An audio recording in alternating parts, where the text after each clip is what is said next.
Superb. Sir, Sachin is the best. Sachin is God, Varun. Sachin is God. For some at least. Mister पाठक।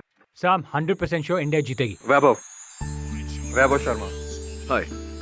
और आप हैं miss Nalini Shankar, यहाँ के owner. बहुत नाम सुना था आपका और आज आपसे मिलना भी हो गया। We are so lucky जो आज आप यहाँ पे आए। Thank you. नलिनी जी कल एक जेम स्टोर की ओपनिंग करने जा रही हैं और उसी खुशी में इस कैफे में हमने एक छोटी सी पार्टी ऑर्गेनाइज की। I see. और हम सब की आपसे रिक्वेस्ट है कि अगर आप इस पार्टी में आएंगे तो हम सबको बहुत खुशी होगी। देखिए मैं वादा तो नहीं करता। I'll try. Oh no, Sachin out. Oh, अब 3 बॉल में 16 रन कैसे बनेगा यार? अब तो 100% हम हार जाएंगे. सर, मैच गया हाथ से. No, not yet.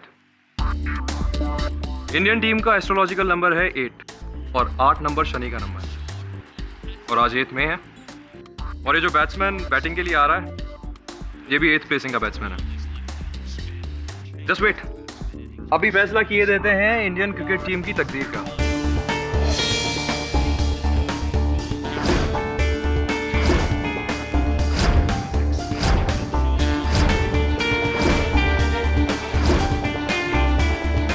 ये लीजिए, आज इंडियन क्रिकेट टीम को कोई नहीं हरा सकता। Really? How is it possible? खुद ही देख लीजिएगा, प्रत्यक्ष को प्रमाण की क्या आवश्यकता। अभी थोड़ी देर में फैसला आपकी आंखों के सामने हो जाएगा।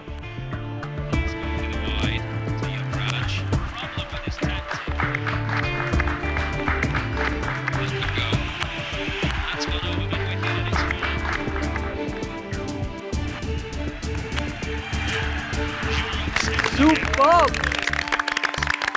क्या बात है, सही कहा था आपने। आपने कैसे ये क्या कैलकुलेशन किया? I'm sorry, मैंने आपको बताया नहीं, आई एम एन एस्ट्रोलॉजर, ज्योतिषी हूँ। Oh, I see. आपको मेरे हुनर पे कोई शक तो नहीं है ना? इसके बाद तो कोई शक नहीं रहा। मिस्टर पाठक, मैं आपको एक पर्सनल रीज़न के लिए भी इस पार्टी में इनवाइट करना चाहता था। एक्चुअली कल की पार्टी में मेरी वाइफ भी आने वाली है और मुझे मेरी वाइफ से कुछ सिवियर प्रॉब्लम है जो कि मैं आपके साथ डिस्कस करना चाहता हूँ। देखिए वैभव जी, मैं क्रिमिनल लॉयर हूँ, इस प्रकार के घरेलू केसेस नहीं लेता। You must go and see. No, I completely understand mister Pathak, लेकिन फिर भी मैं चाहता हूँ कि आप एक बार आकर मेरी वाइफ से मिल लें और तो फिर आप खुद समझ जाएंगे कि मैं आपको क्यों इनवाइट करना चाहता हूँ। Please, it's just a request. Will see. I will be glad to have you there sir. Thank you. तुमने मेरे साथ चीटिंग की। तुम जानते थे कि बिना कुंडली देखे मैं किसी को अपना पार्टनर नहीं बनाती, इसीलिए तुमने रत्नाकर की झूठी कुंडली बनाकर उसे मेरे जेम स्टोर का पार्टनर बना दिया। तुम्हारी हिम्मत कैसे हुई मेरे साथ चीटिंग करने की? देखिए, जो कुछ किया आपके भले के लिए किया और मुझे ये भी पता है आपको मेरे खिलाफ जो शख्स भड़का रहा है उसे अच्छी तरह से जानता हूं। क्यों बर्बाद करने पे तुली हो मुझे? आखिर चाहते क्या हो तुम? क्या कह रहे हैं आप? मैं आपकी पत्नी हूँ, मैं भला आपकी जिंदगी क्यों बर्बाद करूंगी? और क्या हुआ है आपको? ये मत पूछो कि हुआ क्या है, ये बताओ कि तुमने नलिनी से क्या कहा? क्यों कर रही हो ये सब? क्या कर रही हूँ मैं? मुझे तो कुछ समझ में नहीं आ रहा कि मैंने क्या किया। और नलिनी से तो मैं कितने दिनों से मिली तक नहीं है। और आपकी जिंदगी में कुछ भी होता है तो उसके लिए जिम्मेदार आप मुझे क्यों ठहराते हैं? हर बार दोषी मैं ही क्यों बन जाती हूँ? क्योंकि तुम मेरी जिंदगी में सबसे बड़ी राहु की दशा हो। तुम्हारे अलावा और कोई रुकावट नहीं है मेरी लाइफ में। तंग आ गया हूँ तुम्हारे इन लफड़ों और इन नौटंकियों से। लगता है अब मुझे तुमसे अलग होने के लिए कोई लीगल रास्ता ही अपनाना पड़ेगा। ये क्या कह रहे हैं आप? ये कैसी बातें कर रहे हैं आप?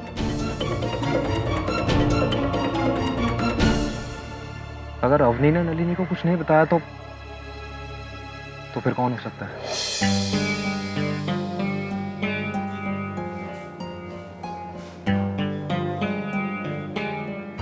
आई know Ratnakar ji, what you must be going through. बस आज शाम की पार्टी शांति से निपट जाने दीजिए। बाकी एक बात तो तय है, नलिनी आपको अपना पार्टनर नहीं बनाएगी। ऐसा कैसे हो सकता है? तुमने मुझसे प्रॉमिस किया था। अब किसी ने नलिनी को जाकर ये बता दिया कि मैंने तुम्हारी नकली कुंडली बनाकर उसको दी है, तो उसमें क्या मेरी गलती है? और ये सब सच्चाई जानने के बाद अब नलिनी तुमसे और मुझसे दोनों से कोई मतलब नहीं रखना चाहती है। देखो, जेम स्टोर की पार्टनरशिप के लिए तुमने जो कहा, जब कहा, मैंने किया ना। हाँ वो सब ठीक है रत्नाकर जी, मैं कहाँ कुछ गलत बोल रहा हूँ, लेकिन फिलहाल आज शाम की पार्टी तक तो चुप बैठने में ही भलाई है। ठीक है, सिर्फ आज शाम के लिए मैं चुप बैठ सकता हूँ, उसके बाद alright, just don't worry, I will take care of it.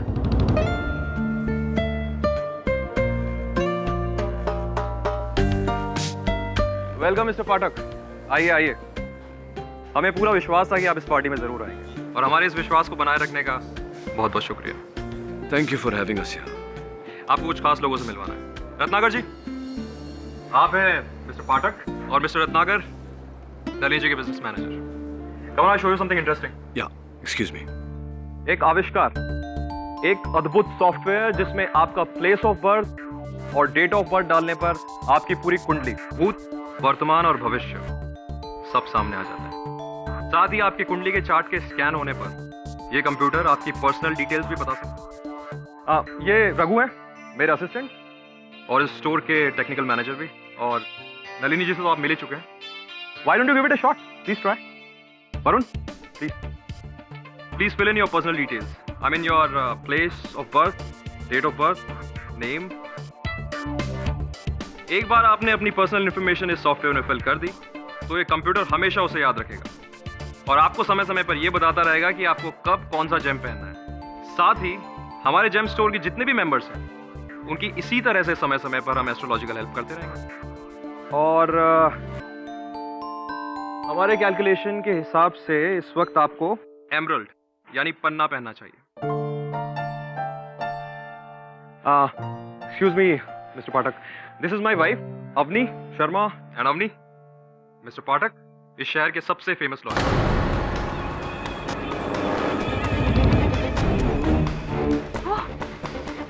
Lawyer, तो तुम तय कर चुके हो कि तुम मुझे डिवोर्स दे के रहोगे?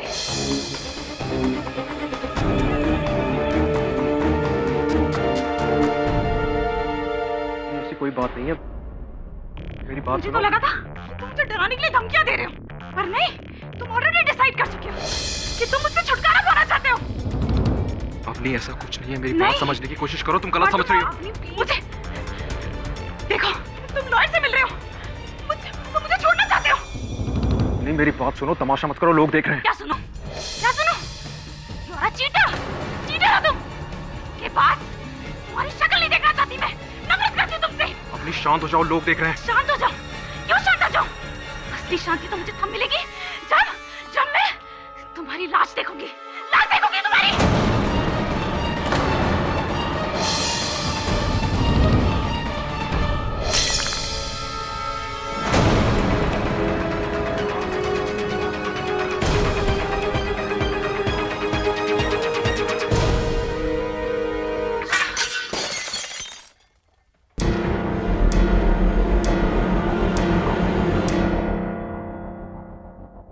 मिस्टर पाठक, अब तो आपने सारा माजरा अपनी खुद की आंखों से देखा ना कि क्यों मैं आपको अपनी पत्नी से मिलवाना चाहता था। क्योंकि मेरी खुद की कुंडली कहती है कि मेरी मौत मेरी बीवी के हाथों होगी।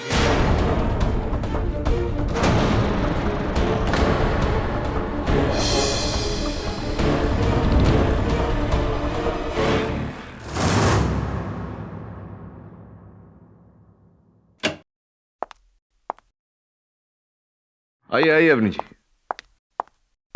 बैठिए। क्या बात है, बहुत परेशान लग रही है। I am so sorry mister Pathak, मैंने आपके साथ कल बहुत बदतमीजी की। मैं बहुत शर्मिंदा हूँ। पता नहीं मुझे क्या हो गया है। मुझे लगता है मैं पागल हो गई हूँ। अगर मैं पागल नहीं होती तो आपके साथ इतनी बदतमीजी क्यों करती, इतना मिसबिहेव क्यों करती? क्या कह रही हैं आप? कब किया आपने मेरे साथ बुरा बर्ताव? किसने कहा आपसे? वैभव ने। मतलब ऐसा कुछ हुआ ही नहीं क्या? तो वैभव ने मुझसे झूठ क्यों कहा? ये सब कुछ मेरे डिप्रेशन की वजह से हो रहा है। पता नहीं मुझे क्या हो रहा है। डर लगता है कि कहीं मैं कुछ कर ना बैठूं। देखिए, कुछ नहीं होगा, बस अच्छे डॉक्टर से अपना इलाज कराइए, सब ठीक हो जाएगा। मेरा इलाज संभव नहीं है। इस डिप्रेशन की वजह वैभव है। उसकी प्रेडिक्शन है। उसका मानना है कि मैं उसे मार डालूंगी। आप ही बताइए कि मैं अपने पति को क्यों मारूंगी?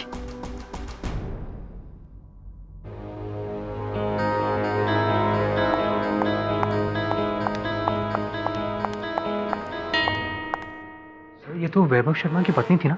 इसका पीछा कर देख कहाँ जा रही है। Right sir.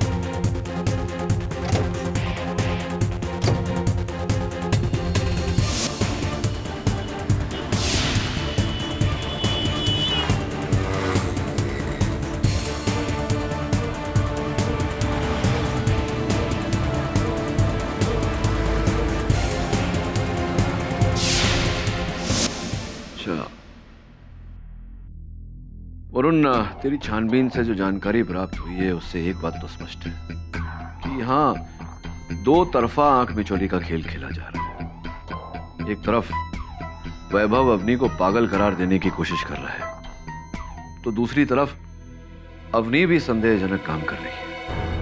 एक काम कर, वैभव को फोन लगा, मीटिंग करवा। Okay sir.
आपका केस लूं उससे पहले मैं आपसे कुछ जानना चाहूंगा। उस दिन जब आप मेरे ऑफिस आए, उसके बाद अपने घर गई, आपने अपने लेटर बॉक्स में कुछ रखा था। क्या रखा था? जी उसमें 10 लाख रुपए थे, वैभव को दिए थे किसी ने, और वो पैसे मुझे अपने भाई के रिहेबिलिटेशन सेंटर के लिए भेजने थे। अगर वैभव से मांग के लेती तो वो कभी मुझे पैसे अपने भाई तक नहीं पहुंचाने देता। उसके बाद आप संजीव नाम के किसी आदमी से मिली। Who is he? कौन है वो? संजीव को मैं काफी समय से जानती हूँ। मैं वैभव से चोरी छुपे संजीव के जरिए ही मेरे भाई तक पैसे पहुँचाती थी। उस दिन भी पैसे मैंने लेटर बॉक्स में ही रखे थे। वो लेटर बॉक्स की चाबी और एक नोट घर के बाहर गमले के नीचे रखती है। संजीव वहीं से चाबी निकालकर पैसे मेरे भाई तक पहुँचाता था। योर ऑनर, ये खून कोई सोची समझी हुई साजिश तो नहीं है, लेकिन एक खतरनाक बीमारी का भयानक नतीजा जरूर है। और इस बीमारी से मिसेस अवनी शर्मा पिछले कई सालों से जूझ रही है। इस बीमारी का नाम है डिप्रेशन। एक कॉमन सी बीमारी है योर ऑनर, लेकिन इसके साइड इफेक्ट्स बहुत ही अनकॉमन होते हैं, बहुत ही डेंजरस। कमाल की बात है, अक्सर ऐसा होता है योर ऑनर कि जो इंसान इस बीमारी से पीड़ित है, डिप्रेशन से, वो खुद अपने आप को मार देता है। लेकिन कभी कभी अपने आप को न मारते हुए वो उस इंसान को मार देता है जिसकी वजह से उसे ये डिप्रेशन की बीमारी हुई है। और मिसेस अवनी शर्मा ने कुछ ऐसा ही किया, दूसरा रास्ता अपनाया और अपने पति का कत्ल कर दिया। ये झूठ बोल रहे हैं। मैंने अपने पति को नहीं मारा। मैं तो उनके कमरे में गई भी नहीं थी। ये सब लोग मुझ पे झूठा इल्जाम लगा रहे हैं। मेरी बात का कोई यकीन क्यों नहीं कर रहा? मैंने कह दिया ना कि मैंने अपने पति को नहीं मारा तो नहीं मारा। आप लोग जबरदस्ती मेरे पे झूठा इल्जाम क्यों लगाए जा रहे हैं? दोषी बनाया जा रहा है। Order order. मुल्जिमा से शांति की अपील की जाती है। अच्छा, लेकिन इस तरह किसी पे झूठा इल्जाम लगाया जाएगा तो वो शांत रहेगा? मैं जानती हूँ कि मैं बेगुनाह हूँ। मैंने किसी का कोई खून नहीं किया। मैं जा रही हूँ यहाँ से, मैं जा रही हूँ। छोड़ो मुझे, छोड़ो मुझे। मैंने कहा मुझे छोड़ो, मुझे जाने दो। अवनी जी प्लीज शांत हो जाइए। आपके इस व्यवहार से आप अपने आप को दुविधा में डाल देंगी, प्लीज।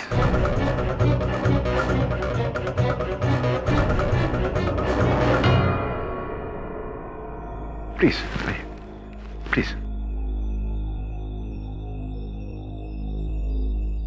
क्षमा चाहता हूं यार। Your honour, Mrs Avni Sharma के स्वरूप को, इस टेम्पर को आपके साथ साथ यहाँ पे अदालत में मौजूद सभी ने देखा। कुछ ऐसा ही महसूस किया होगा इन्होंने जब इन्होंने अपने पति का खून करने से कुछ क्षण पहले कुछ ऐसा महसूस किया होगा शायद इन्होंने। और योर ऑनर, एस्ट्रोलॉजर वैभव शर्मा, उनको कौन नहीं जानता, उनके प्रेडिक्शंस को कौन नहीं मानता। सभी जानते हैं कि एस्ट्रोलॉजर वैभव शर्मा के प्रेडिक्शंस कभी गलत आज तक साबित नहीं हुए। और उन्होंने खुद अपने लिए ये भविष्यवाणी की थी कि मेरा खून मेरी पत्नी के हाथों ही होगा, और वैसा ही। योर ऑनर, बड़ी हास्यमय बात कर रहे हैं जायसवाल साहब। केवल वैभव जी की भविष्यवाणी के आधार पर ये मेरे मुवक्किल को हत्यारिन प्रमाणित करना चाहते हैं। और कोई साक्ष्य, कोई सबूत है आपके पास, या बस यूं ही? इन्हें गुनहगार साबित करने के लिए मेरे पास कई सबूत है पाठक साहब। उनमें से एक तो मैं अभी अभी आपको दिखा देता हूँ। योर ऑनर, ये वैभव शर्मा की डेड बॉडी के पास से ये शोपीस पाया गया है, और फॉरेंसिक जांच के हिसाब से इस शोपीस पर वैभव शर्मा के ब्लड पार्टिकल्स भी पाए गए हैं। और इससे साफ जाहिर होता है कि वैभव शर्मा का खून इस औरत वाली शोपीस से ही किया गया है। और जांच करने से और एक बात पता चली है योर ऑनर कि इस शोपीस पर जिसके उंगलियों के निशान है वो और कोई नहीं, और अवनी शर्मा ही है।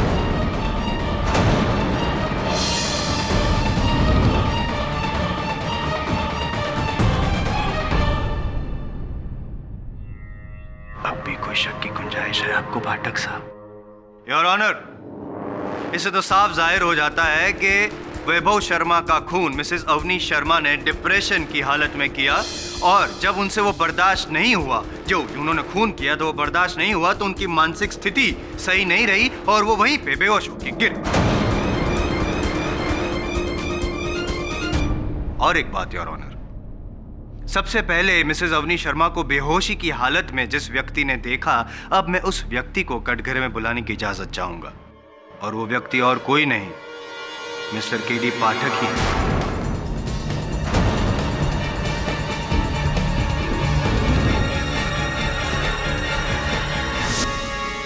एक ही सवाल पूछूंगा, आपने पुलिस को जो बयान दिया है पाठक साहब, क्या वो सही है?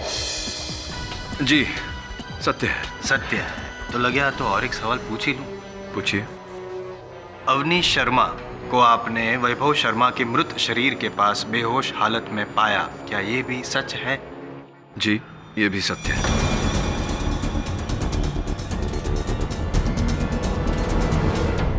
Thank you. वापस आ सकते हैं मेरे साथ? जी नहीं जाऊंगा। हाँ, आपके प्रश्न भले ही शेष हो गए हों, आपके साक्षी से प्रतिपक्ष प्रश्न करना चाहेगा।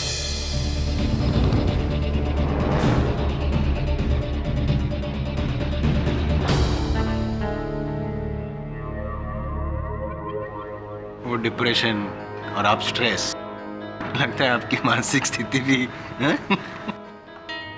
जायसवाल साहब, आप मेरी मानसिक स्थिति की चिंता ना करें तो बेहतर होगा आपके लिए। बौखला जाएंगे।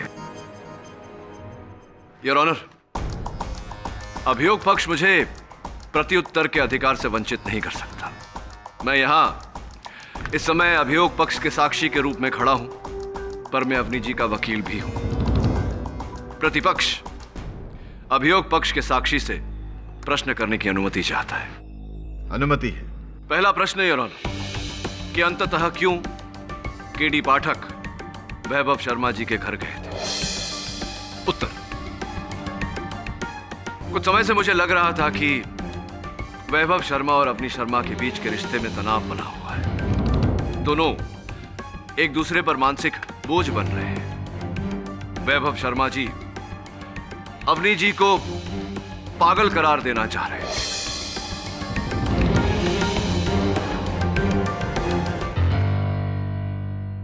भविष्यवाणी में उन्होंने कहा था कि उनकी मृत्यु उनकी पत्नी के हाथों होगी।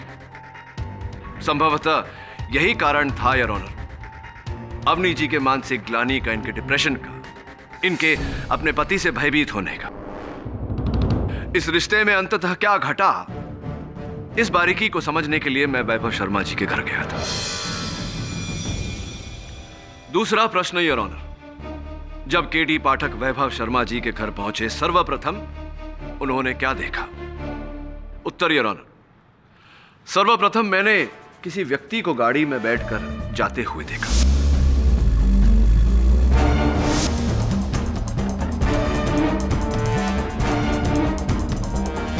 जब मैं वैभव शर्मा जी के घर के मुख्य द्वार पर पहुंचा तो मैंने अंदर लैंडलाइन फोन को बजते हुए सुना।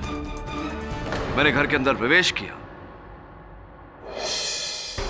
जैसे ही वैभव शर्मा जी का मृत शरीर देखा, पुलिस को सूचित करने के लिए मैंने उस फोन का प्रयोग करना चाहा योर ऑनर। फिर पाया कि उस फोन का तार काट दिया गया था, जिसका अर्थ मेरे दोस्त ये होता है कि हत्यारा पूरे समय उस कमरे में उपस्थित था। मेरी उपस्थिति में उसने टेलीफोन का तार काटा। किंतु योर ऑनर, खोजने पर मुझे वहां कोई नहीं मिला। बहुत ही विचित्र बात है। योर ऑनर, विचित्र बात भी है और ऑब्जेक्शनेबल भी। केडी पाठक, जो गवाह केडी पाठक यहाँ पे कटघरे में खड़े हैं, वो वकील केडी पाठक का रूप लेके कोर्ट को गुमराह कर रहे हैं, कहानियां बना रहे हैं। आप अपने इस डबल रोल में मुझे कंफ्यूज नहीं कर पाएंगे केडी पाठक साहब, क्योंकि आपकी मुवक्किल को गुनहगार साबित करने के मेरे पास और भी सबूत है। योर ऑनर, मैं जेम स्टोर की मालकिन मिसेस नलिनी शर्मा को कटघरे में बुलाने की इजाजत चाहूंगा, अगर आप जगह खाली करें तो। उस दिन जब पार्टी में वैभव ने केडी पाठक को अवनी से मिलवाया और ये कहा कि ये बहुत बड़े लॉयर हैं, तो इसी बात पे अवनी बहुत भड़क गई और उसने बहुत हंगामा किया। असली शांति तो मुझे तब मिलेगी जब मैं तुम्हारी लाश देखूंगी तुम्हारी।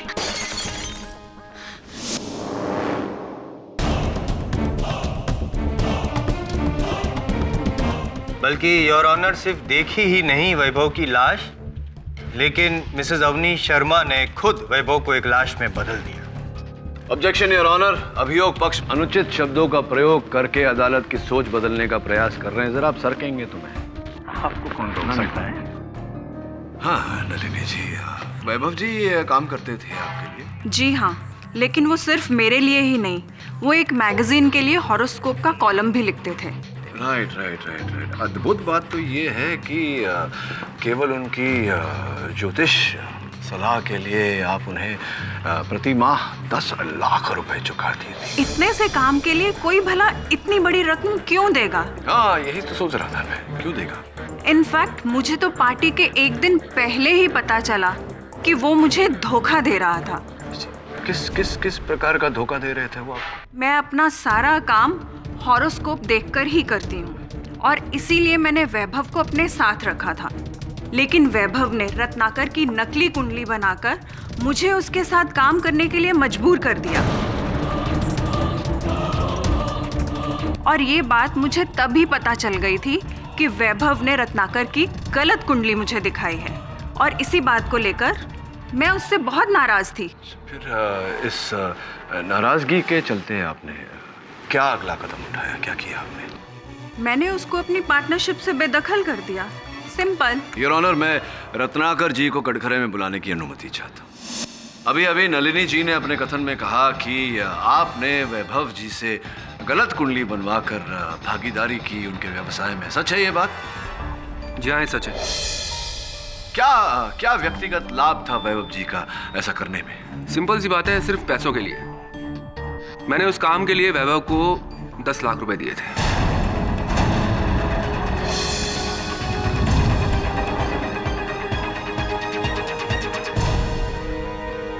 आपने झूठी कुंडली बनवाकर झूठ बोलकर किसी के व्यवसाय में भागीदारी की और इसका आपके मन में कोई मलाल नहीं। मलाल किस बात का इसमें? It's a business. उसने मेरे लिए काम किया, उसके बदले में मैंने उसको पे किया, सिंपल। और कोई छोटी मोटी रकम नहीं दी मैंने उसको। I agree with you Ratnakar ji, it's not a small amount at all. 10 lakh रुपए छोटी रकम नहीं होती। और जिस कार्य के लिए आपने ये रकम दिया था, जब वो कार्य असफल हुआ तो स्पष्ट है कि आपको क्रोध आया होगा और उसी क्रोध में आप वैभव जी के घर पहुंचे। आपने उनसे वो रकम लौटाने को कहा, वैभव जी ने मना किया। उस क्रोध के आवेश में आकर आपने वैभव जी की हत्या की। उनके घर से निकलने के समय आपके पांव से फूलदान को ठोकर लगी। फूलदान के नीचे आपको चिट्ठी और एक चाबी मिली, जिस चाबी से आपने अवनी शर्मा जी का लेटर बॉक्स खोला, 10 लाख रुपए उसमें से निकाले और फरार हो गए।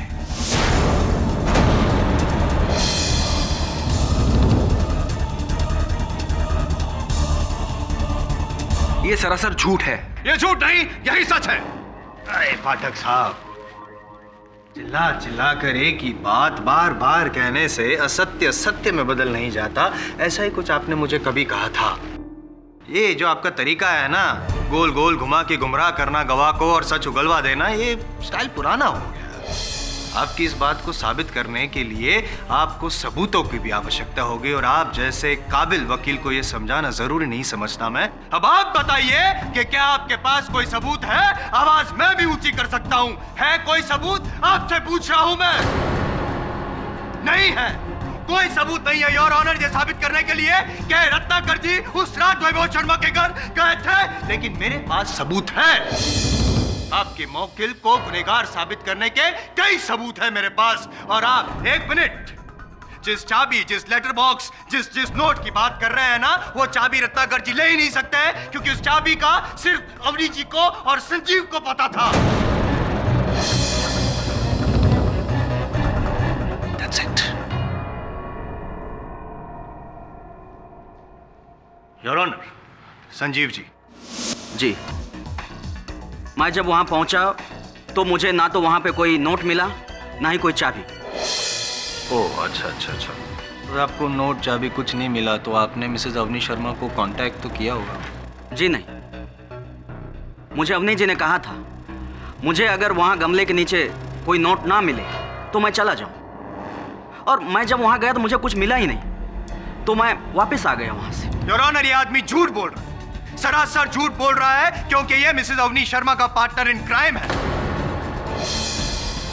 दरअसल हुआ ये था कि उनको नोट मिली थी और वहां से ये नोट लेके गायब हो गए, ताकि सारा शक रत्नाकर जी पर जाए। और ये सब झूठ है।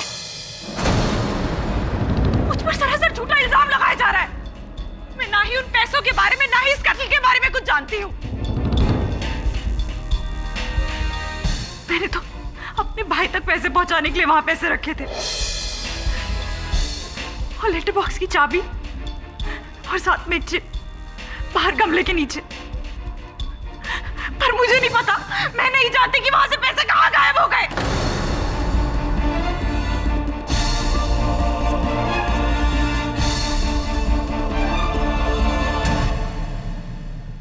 जज साहब, मैंने कुछ नहीं किया, मुझे फंसाया जा रहा है।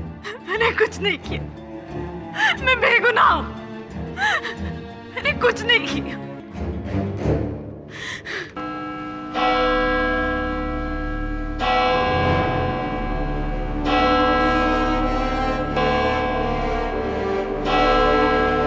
यह अदालत अगली तारीख तक के लिए मुलतवी की जाती है। Hi sir. सर, एक काम की न्यूज़ है। पुलिस को वैभव की टेबल से कुछ कुंडलियां मिली जिन्हें वो उस रात स्टडी करा था। ये रही उसकी जेरॉक्स कॉपीज।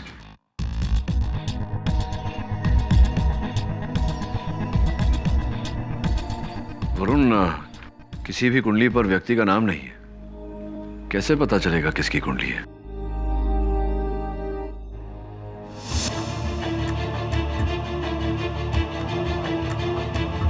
उस पार्टी के दिन वैभव कह रहा था कि पार्टी में उपस्थित हर अतिथि की कुंडली उसकी कंप्यूटर सॉफ्टवेयर में दर्ज है। जी हाँ, इस कंप्यूटर में सबकी कुंडलियां हैं और सबके डिटेल्स। अच्छा, तो क्या चेक करके बता सकते हैं कि किनकी कुंडलियां हैं? जी बिल्कुल।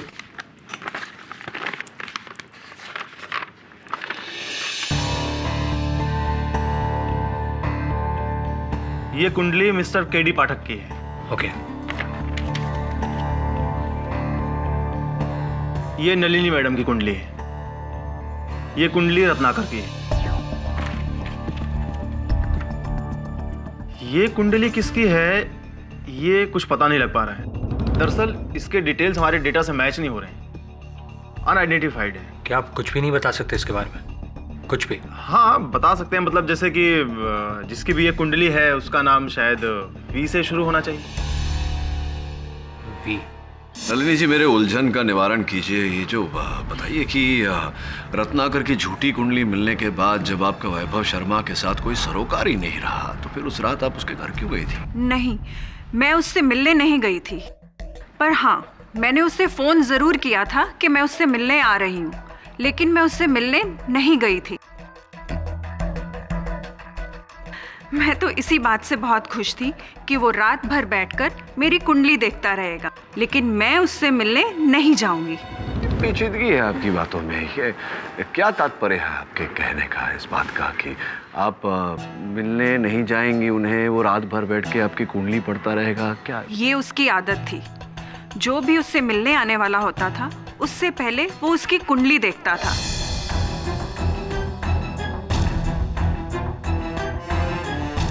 और उसके बारे में सारी जानकारी हासिल करता था। कर रहा था योर ऑनर, यानी कि मर चुके हैं ये तो साबित हो चुका है, और जो इंसान मर चुका है उसकी हॉबीज के बारे में जानकारी हासिल करके पाठक साहब अदालत का वक्त बर्बाद कर रहे हैं, ऐसा मुझे लग रहा है। क्यों? क्या हासिल होगा ये जानकारी हासिल करके पाठक साहब? आखिर नलिनी जी का वैभव की मृत्यु के साथ क्या रिश्ता हो सकता है? योर ऑनर, नलिनी जी का वैभव जी की मृत्यु के साथ रिश्ता हो न हो, उस चौथे व्यक्ति का इस हत्या के साथ रिश्ता अवश्य है। उस रात को वैभव शर्मा की मेज पर 4 कुंडलियां थी, एक मेरी, एक नलिनी जी की, रत्नाकर जी की, और चौथी कुंडली किसी गुमनाम व्यक्ति की। उस गुमनाम व्यक्ति को मैं कटघरे में बुलाऊं उससे पहले रत्नाकर जी को बुला के उनसे जरा बातचीत करने की अनुमति चाहता हूं। रत्नाकर जी, नलिनी जी ने अपने कथन में कहा कि वैभव शर्मा जी जब व्यावसायिक रूप से किसी की प्रतीक्षा कर रहे होते तो उस व्यक्ति की कुंडली निकालकर पढ़ लिया करते थे। उस रात उनके मेज पर 4 कुंडलियां थी, जिनमें से एक आपकी थी रत्नाकर जी। जी हाँ, मैं उस रात उसके पास जाने तो वाला था लेकिन नहीं जा पाया। अच्छा, आप भी जाने वाले थे किंतु गए नहीं। पिछली सुनवाई में अभियोग पक्ष महोदय बड़ा गला फाड़ फाड़ कर सबूत मांग रहे थे। सबूत ये है कि जिस गाड़ी को मैंने वहां से जाते हुए देखा था वो आप ही की गाड़ी है। कृपया कर बताइए, मुझे समझाइए कि अगर आप वहां गए ही नहीं तो आपकी गाड़ी वहां क्या कर रही थी? देखिए, मैं वैभव से मिलने गया था, लेकिन जब मैं वहां पहुंचा तो मैंने देखा कि वैभव की डेड बॉडी वहां पड़ी है। ऐसे में मैं घबरा गया। मुझे लगा कि शायद इल्जाम मुझ पर ना आ जाए, इसलिए मैं वहां से जितनी जल्दी हो सके वहां से निकल गया। फूलदान के पास आपको फिर वो चिट्ठी और चाबी भी मिली थी, और उस चाबी से आपने 10 लाख रुपए लेटर बॉक्स से निकाले थे। सबूत है इसका मेरे पास। उस लेटर बॉक्स पर आपकी उंगलियों के निशान मिले हैं।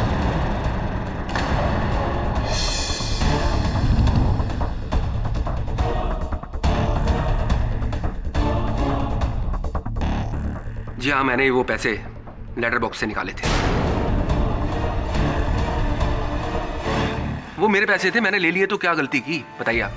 क्या 10 लाख रुपयों के लिए किसी की हत्या करना गलत नहीं लगता आपको? नहीं नहीं, मैंने वैभव को नहीं मारा। देखिए, मैं आपकी सारी बातें मानने को तैयार हूं। ये भी मानने को तैयार हूं कि मैंने यहां बात बात पर झूठ बोला है, लेकिन ये बात मानने को बिल्कुल तैयार नहीं हूं कि मैंने वैभव का खून किया ना। देखिए रत्नाकर जी, वैभव शर्मा की हत्या करने का कारण तो था आपके पास, था या नहीं? वैभव की हत्या करके मुझे क्या मिलने वाला है? मुझे तो अपने पैसे चाहिए थे, वो मुझे मिल गए। मैंने वैभव का खून नहीं किया। रत्नाकर जी, एक बात तो आपने स्वयं स्वीकार किया है कि हत्या होने के बाद आपको वो रुपए वहां से मिले। सही है ये? हाँ। क्षमा चाहता हूं योर ऑनर।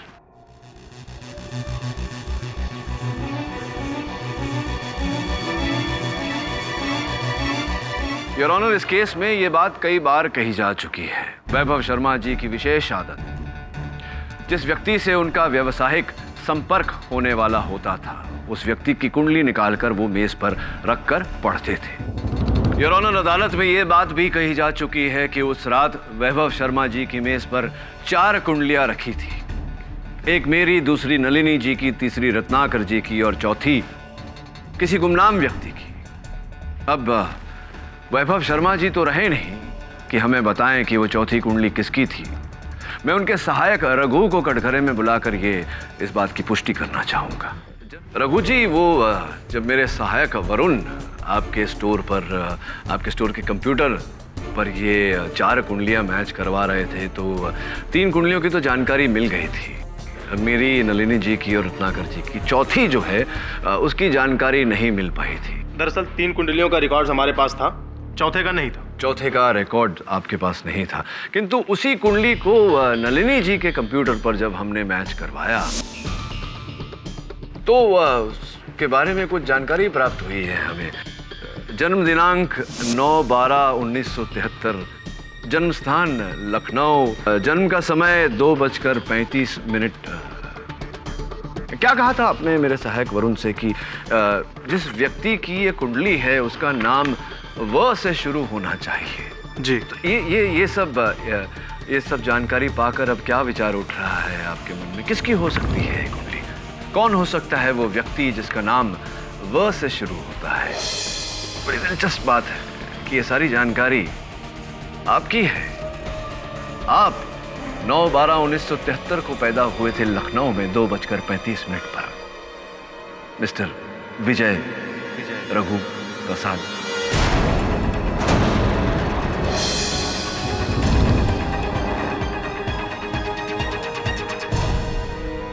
जी, आप अपनी जगह सही हो सकते हैं। मैं वैभव से मिलने गया था, लेकिन इससे कुछ भी साबित नहीं होता है। थोड़ी बहुत बातचीत हुई, इसके बाद मैं अपने घर आ गया। सुबह मुझे पता चला कि उसकी पत्नी अवनी ने वैभव का खून कर दिया है। चूंकि मैं इस झमेले में नहीं पड़ना चाहता था, इसलिए मैंने झूठ बोला। आपने कहा कि आप वैभव जी से मिलकर अपने घर लौट गए थे। जिस समय आप लौटे उस समय वैभव जी जीवित थे। माननी पड़ेगी आपकी बात मुझे रघु जी, क्योंकि और कोई सबूत तो है नहीं मेरे पास। अब फिर से प्रोसिक्यूटर महोदय गला फाड़ फाड़ कर सबूत की मांग करेंगे। चलिए, आपकी बात मान लेते हैं। बस एक छोटी सी समस्या है, अगर आप उसका निवारण कर दे तो आपका बहुत आभार मानूंगा। ये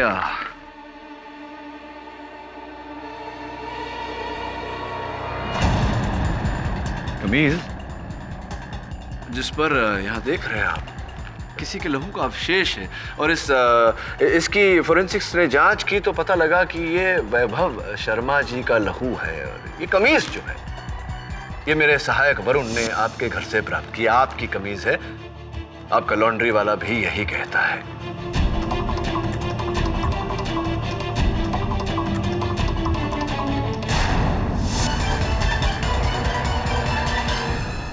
हाँ, मैंने मारा वैभव को।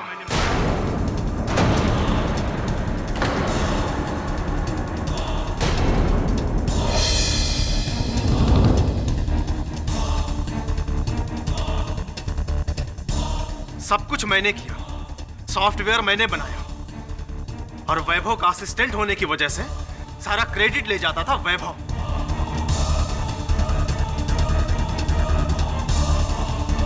मुझे लगा कि जब तक ये वैभव जिंदा रहेगा मुझे क्रेडिट मिलने वाला नहीं है, इसलिए मैंने वैभव को गलत साबित करने की सोची। मैंने नलिनी मैडम को बताया कि किस तरह से वैभव ने रत्नाकर की गलत कुंडली बनाई और उसे मैडम की कुंडली से मैच कराकर उनका बिजनेस पार्टनर बना दिया। लेकिन मैंने देखा कि इससे भी कुछ होने वाला नहीं है। मुझे मेरा क्रेडिट मिलने वाला नहीं है। और अगर वैभव जिंदा रहता तो मैं पूरी जिंदगी वैभव का असिस्टेंट ही बनकर रहता। इसलिए मैंने वैभव को मारने के लिए सोचा। मैं वैभव के घर गया, लेकिन वैभव को पहले ही पता चल चुका था कि मैंने नलिनी मैडम को यह बात बताई है। वो मुझे धमकी देने लगा, नौकरी से बाहर निकालने की धमकी देने लगा। इसलिए मुझे गुस्सा आया और मैंने गुस्से में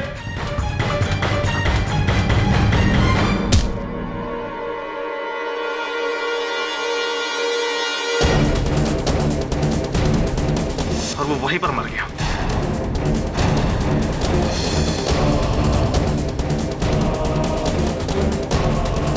वैभव ने अपनी मौत का जिम्मेदार अपनी पत्नी को प्रेडिक्ट किया था और उसकी पत्नी की बीमारी के बारे में मैं जानता था। वो उस समय दवा खाकर दूसरे कमरे में सो रही थी। मैंने उसको वहां से उठाया और वैभव की लाश के पास लिटा दिया।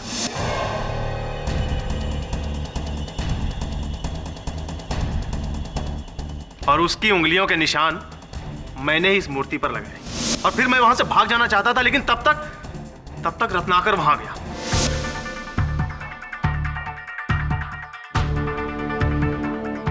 रत्नाकर के जाने के बाद मैं निकलना ही चाहता था, तब तक फोन की घंटी बजने लगी और दरवाजे पर आहट।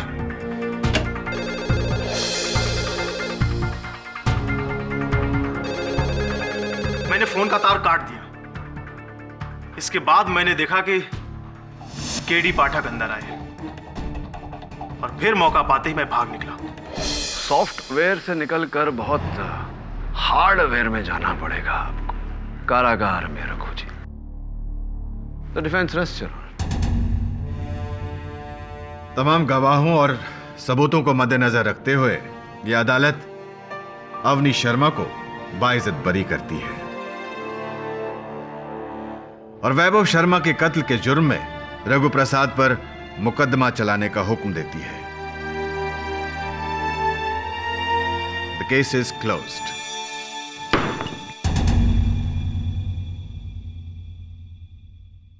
पाठक साहब। जी जायसवाल साहब। आप हर बार हर केस जीत क्यों जाते हैं, पता है आपको? नहीं बताइए। क्योंकि आपका जो बृहस्पति है ना, वो बहुत स्ट्रांग है। वो वैभव शर्मा ने जो आपकी कुंडली बनाई थी, प्रेडिक्शंस जो आपके बारे में किए थे, वो मैंने देखे। ओह ऐसे। अब वैभव जी ने आपकी कुंडली तो नहीं पढ़ी, लेकिन मुझे ऐसा लगता है जायसवाल साहब के इस समय आपके शनि और मंगल दोनों आप पर भारी चल रहे हैं।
आप कौन हैं? मैंने आपको उस दिन हॉस्पिटल के बाहर भी देखा था, जब माँ एक्सपायर हो गई थी, और उनके अंतिम संस्कार पे भी देखा था। आज आप यहाँ, प्लीज मुझे बताइए, अब कौन है?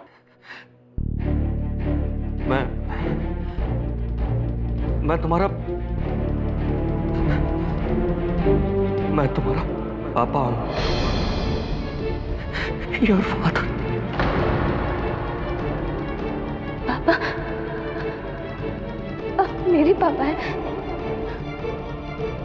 पापा?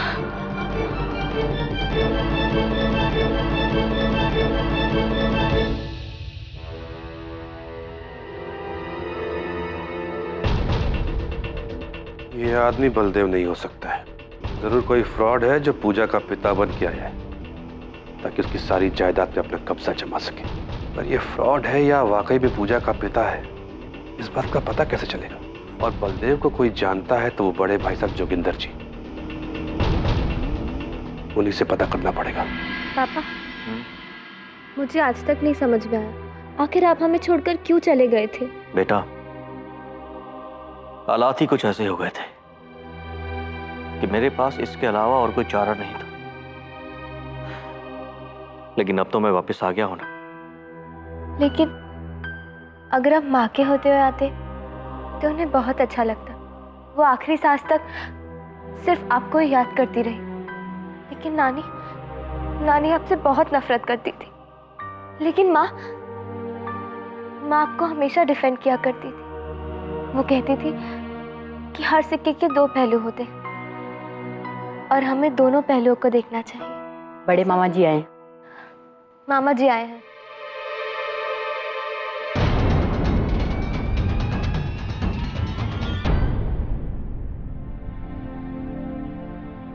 नमस्ते मामा जी। अरे पूजा मेरी बच्ची है, जीती रहो जीती रहो। अरे बिना जोगिंदर जी। कौन हो तुम? जी मैं बलदेव। कौन बलदेव?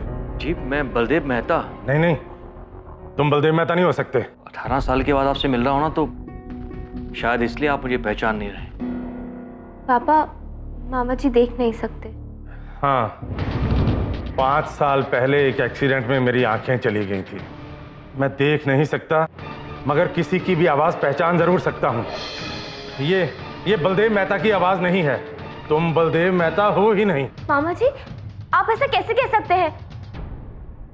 मेरा दिल कहता है यही मेरे पापा है। अरे बेटी, ये कोई बहरूपिया है, फ्रॉड है जो तुम्हें धोखा देके। चुप रहिए, यही मेरे पापा है। अगर तुम इसकी बातों में आ ही गई हो तो मैं कुछ नहीं कर सकता, लेकिन इस फ्रॉड के धोखे में मैं तुम्हें नहीं आने दूंगा। ए, चलो निकलो यहाँ से।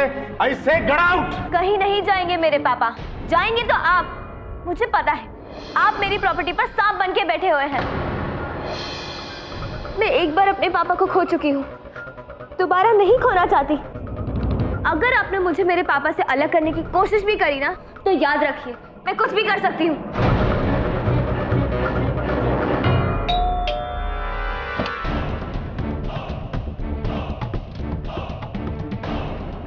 मिस्टर बलदेव मेहता। बलदेव मेहता? कौन बलदेव मेहता? मेरा नाम तो राजीव कुमार है। और 5 साल पहले आपका नाम सुनील यादव था, राइट?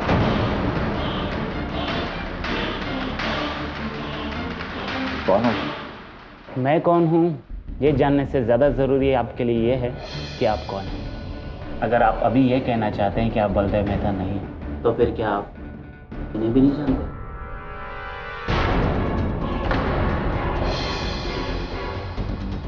क्या चाहते हो तुम?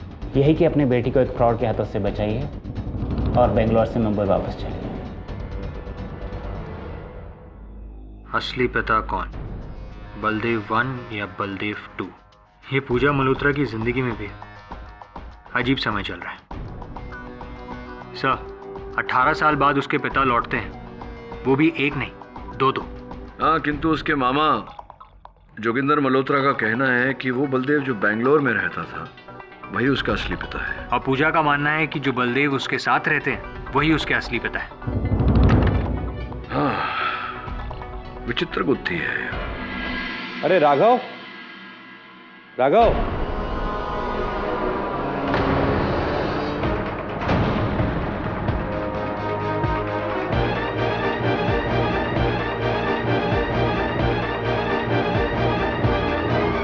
भाई साहब,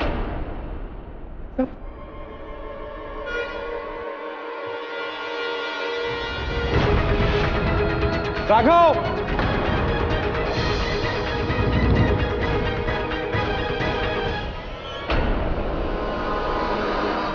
हेलो। हाँ इंस्पेक्टर साहब। अच्छा राजवीर जी, आपको इनकी हत्या के बारे में कैसे पता था? जी मैं यहाँ 7 बजे तक पहुँच गया था। अपने ऑफिस से सीधा मैं यहीं आया। भाई साहब से ज़रूरी बात करनी थी, लेकिन यहाँ आकर के देखा कि उन्हें किसी ने मार दिया। किसी पर शक? बलदेव मेहता। जब भाई साहब ने दोनों बलदेव मेहता के डीएनए टेस्ट करवाए तो वो बलदेव मेहता इस बात से डरा हुआ था कि कहीं उसकी असलियत सामने ना आ जाए। घबराया हुआ था वो। बलदेव मेहता? जी। घर में कोई है?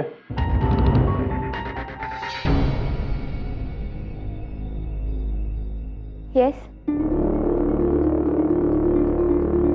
मिस्टर बलदेव मेहता कहाँ है? जी वो तो दोपहर से ही घर पे नहीं है। क्यों, क्या बात है? आपके मामा जी जोगेंद्र मल्होत्रा को किसी ने खून कर दिया। क्या?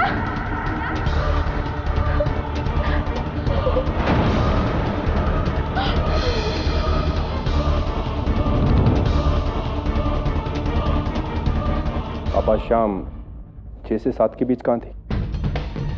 जी मैं किसी काम से बाहर गई। बलदेव मेहता जैसे वापस आए प्लीज हमें इन्फॉर्म कीजिए। जी थैंक यू।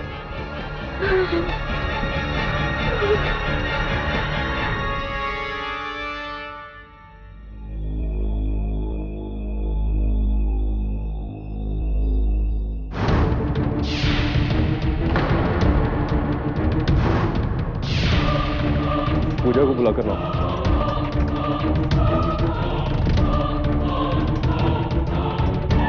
ये गाड़ी आपकी है? जी हाँ। चाबी दो, तलाशी लो।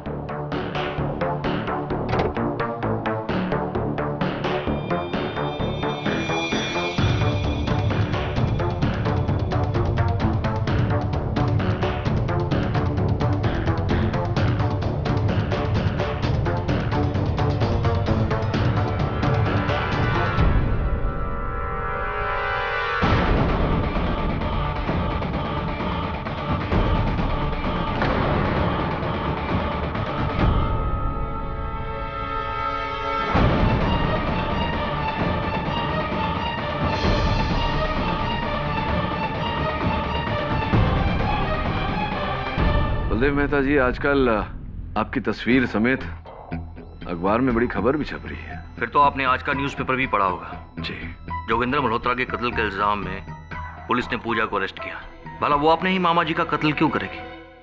केडी साहब, मैं आपसे हाथ जोड़कर रिक्वेस्ट करता हूँ, प्लीज पूजा को बचा लीजिए। पूजा को बचाने का एक ही रास्ता है। अदालत में आपको स्पष्ट रूप से सच सच बताना पड़ेगा कि उसका असल पिता कौन है। मैं सब कुछ सच सच बताऊंगा, कुछ भी झूठ नहीं बोलूंगा अदालत के सामने। बस आप पूजा के ऊपर लगे हुए इस इल्जाम से उसे बचा लीजिए प्लीज। ठीक है, पूरी कोशिश करूंगा। Your honour, Pooja Malhotra, Malhotra Industries की होने वाली मैनेजिंग डायरेक्टर। इनकी जिंदगी में एक अजीब मोड़ आया योर ऑनर, जब इनकी माताजी कावेरी देवी के देहांत पर 18 साल बाद इनके तथाकथित पिताजी का आगमन हुआ। वो वापस आए। अब पूजा मल्होत्रा ने बिना सोचे समझे इमोशनल हो गए इनके पिताजी को एक्सेप्ट कर लिया, यानी कि बलदेव मेहता को एक्सेप्ट कर लिया। Natural reaction. लेकिन एक नेचुरल रिएक्शन और आया। इनके जो लीगल गार्डियन थे जोगिंदर मल्होत्रा, वो ये बलदेव मेहता को एक्सेप्ट नहीं कर पाए, क्योंकि उनके हिसाब से ये जो Baldev Mehta, your honour sorry मैं डिस्टर्ब कर रहा हूँ बीच में, इस केस में 2 बलदेव मेहता हैं और इस कोर्ट में भी मौजूद है, तो कंफ्यूजन कम करने के लिए मैं बलदेव 1 और बलदेव 2 यूं संबोधित करूंगा। हाँ, तो ये जो जोगिंदर मल्होत्रा थे, उनके हिसाब से ये बलदेव 1 वो फ्रॉड था, इसलिए असली बलदेव मेहता की खोज शुरू हुई और 8 मई के अखबारों के अनुसार असली बलदेव मेहता यानी कि बलदेव 2 को बेंगलोर से खोजा गया। इस बात से पूजा मल्होत्रा खफा हो गई और 8 मई की शाम को ही वो जोगिंदर मल्होत्रा के घर पे पहुंची और वहां पे बहस हुई, और बहस सिर्फ जुबान ही नहीं, एक लेवल ऊपर तक गई, गर्मा गर्मी हुई। और उसी वक्त पूजा मल्होत्रा ने ऑनर ये तलवार जो दीवार पे टंगी हुई थी, उससे पूजा मल्होत्रा ने जोगिंदर मल्होत्रा पे किया वार। वो था सोमवार और जोगिंदर मल्होत्रा मंगलवार नहीं देख पाए, उनकी मौत हो गई। ये गलत है, ये सरासर झूठ है। मैंने मामा जी का खून नहीं किया है। मैं तो उस दिन उनके घर भी नहीं गई थी।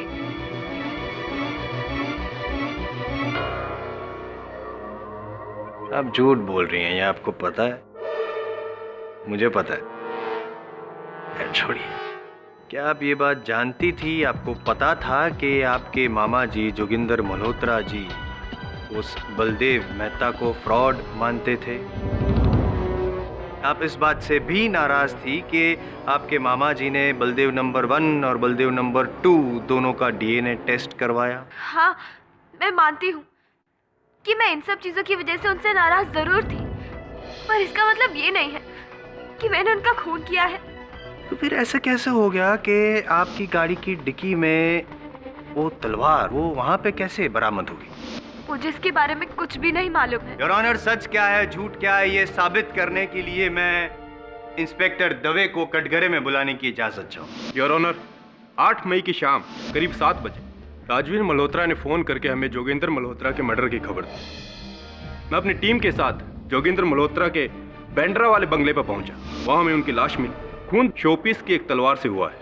पोस्टमार्टम की रिपोर्ट के अनुसार हत्या का समय 6:15 से 6:45 के बीच का है। जिसके बाद राजवीर के शक के आधार पर हम बलदेव मेहता से पूछताछ करने पहुंचे, जो पूजा के साथ रहते थे।